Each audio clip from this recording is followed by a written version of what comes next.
Futbolda hakimlər nəyə lazımdır? Ümumiyyətlə, referilər nə zaman meydana çıxdı?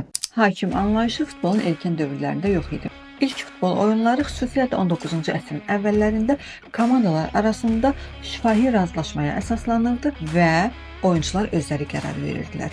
Bu isə tez-tez mübahisələrə və hətta əlbəyaxat davalara gətirib çıxarırdı. 1863-cü ildə İngiltərədə yaranmış Futbol Assosiasiyası ilk dəfə futbol üçün 13 yazılı qayda hazırladı. Bu qaydalarda hakim yox idi. Amma komandalar hərəsi bir nəfər təyin edirdi. Hansı ki bu şəxs ampaya adlanırdı və yalnız mübahisə yarananda müdaxilə edirdilər. 1871-ci ildə referi anlayışı meydana gəldi.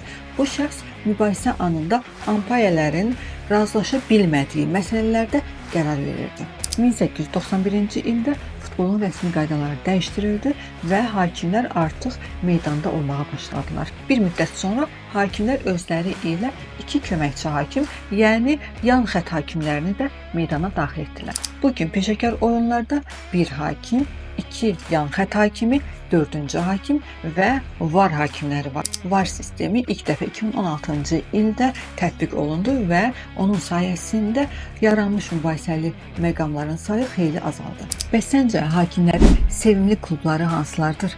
Rəylərdə həmin klubları təq et.